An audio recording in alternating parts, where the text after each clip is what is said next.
Good evening, class. Welcome to Math with Mrs. Albright, and tonight we are going to get ready for Module 1, Lesson number 16. Now, this is where it's going to get exciting because the last couple of weeks we've just been practicing our place value and addition and subtraction of large numbers, and this next step is figuring out, well, what are we going to do now that we've mastered those skills of adding and subtracting these big numbers? We are going to use those skills and do something with it. So our objective tonight is to solve two-step word problems using subtraction and using rounding and estimation to assess the reasonableness of your answer. So before we get into the problems, there is one big question I want to about, and that is, what does reasonableness mean? Well, very simply, it means, does it make sense? When you're solving a math problem, before you even begin, you need to think about, well, what should my answer be close to? So that when you're done with all your calculations, you can decide if your answer makes sense or not. For example, if you saw one student holding 2 apples and another student holding 3 apples, and someone said, oh, well, there are 50 apples altogether. Well, that wouldn't be reasonable. It wouldn't make sense. And you know, even without doing the actual addition, what that answer would be. So always keep that in mind. Does my answer make sense? And when we're dealing with large numbers, we're going to use rounding and estimating to help us with that. So the big problem we're going to be tackling tonight is this one right here. A company had 3 locations with 70,010 employees all together. Their first location has 34,857 employees. Their second location has 17,595 employees. How many employees work in their third location? Now, this problem can be approached multiple ways. It is a multiple step problem. There's no way we can solve this with just one calculation. But before we get started, I want to think about our question. How many employees work in their third location? And before I try to do any math, I really want to think about this situation and create a picture in my mind. So I'm going to go back to this first statement here. A company had 3 locations with 70,010 employees altogether. And I'm going to draw a tape diagram so that I can help organize all these big numbers. So I'm going to draw this one big tape diagram which represents the entire company. And they told me in that first statement that the entire company has 70,010 employees. And they're divided up into 3 locations. It says the company has 3 locations. So I'm going to break this tape diagram into 3 parts. Now I want to look at my other statements to see if I can fill in any of these boxes. And this next statement says that their first location has 34,857 employees.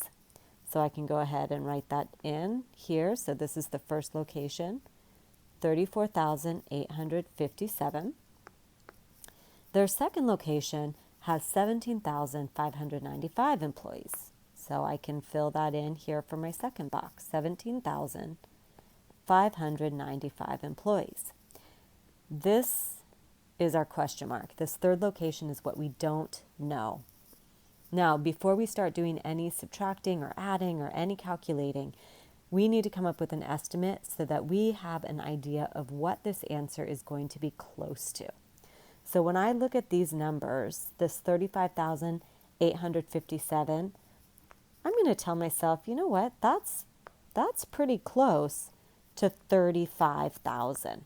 I'm going to round that to the nearest thousand. Then I'm going to look at this number, 17,595, and I'm going to round that to the nearest thousand as well. And say, you know what, that's pretty close to 18,000. Well, adding up 35 and 18 is a lot easier than all these other numbers. So when I add these up, 35 plus 18, I end up with 53,000. So that's how many employees about, or my estimate, are in buildings 1 and 2. If I then compare that to my total, I'm going to say, well, 53,000, that's pretty close to 50,000. and my total is 70,000. So what's 70 minus the 50 that are in building 1 and 2? And my answer that I'm left with is 20,000. So, and I'm going to draw a little cloud around that because that's my estimate. I think that building 3 is going to have about 20,000 employees.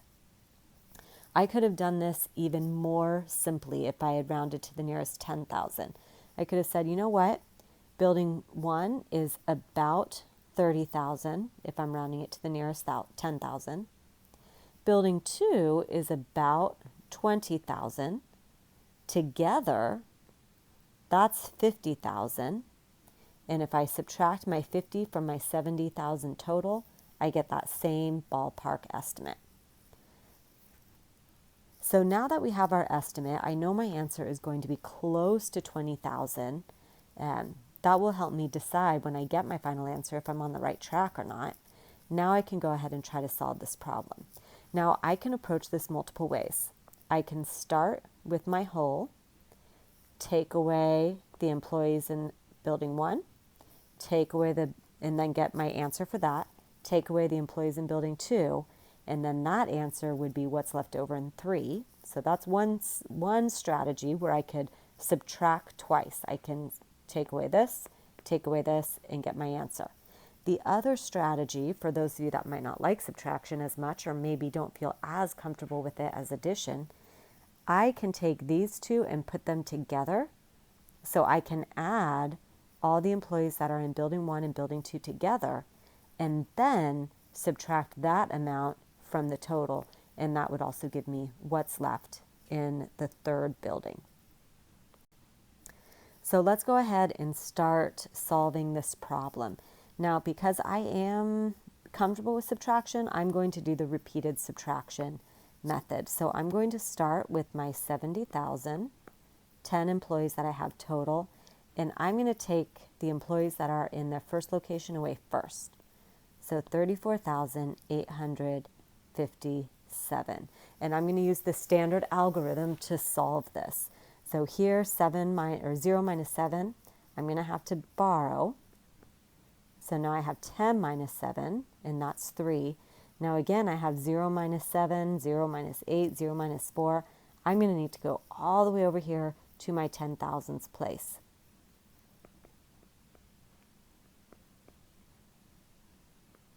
So now I'm ready to subtract.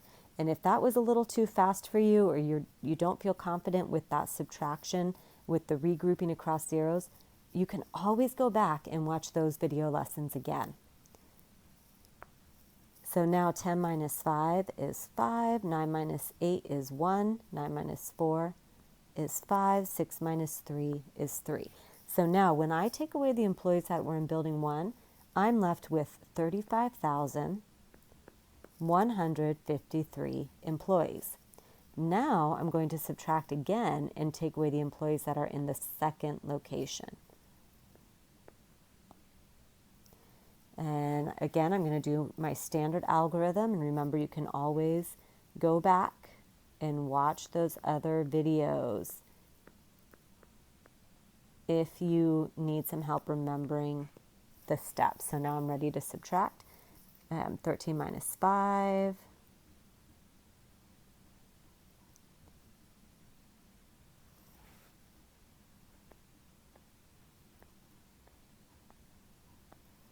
All right, so I've got 17,558.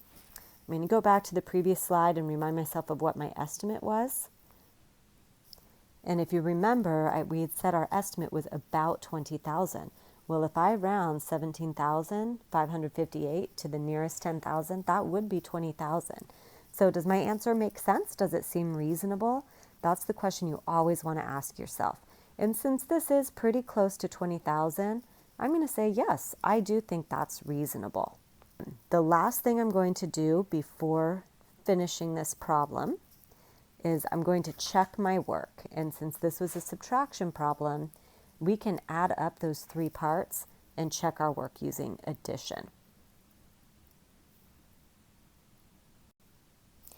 So now I'm going to take that answer I got on the slide before, 17,558, and plug that in there for building 3, or for the third location. And to check my work, if I add up all the employees from location 1, location 2, and location 3, it should add up to 70,010.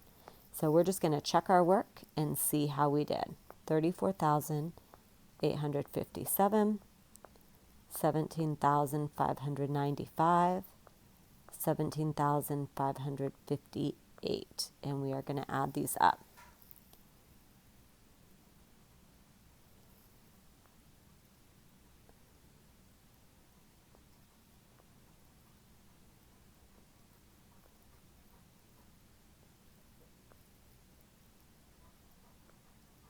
And I got 70,010, which matches the original number I started with. So I can feel pretty confident that I answered this question correctly. How many employees work in the third location? The correct answer to that question is 17,558 employees. So we are going to be practicing these types of problems in class tomorrow. The things to remember and keep in mind is really drawing that picture, creating that tape diagram so you can really picture what this question is asking you and what this is all about, and then using that addition and subtraction to get to your final answer, and using that estimating to see if your answer makes sense so that you have some idea of that before turning in a final product or a final piece of work. Make sure you bring your questions back to class if the subtraction or the addition with regrouping with these larger numbers and 3 add-ins, if those still seem a little confusing and you're not feeling very comfortable, please go back and watch the other lessons where we were practicing those skills. Have a great night, and I will see you tomorrow morning.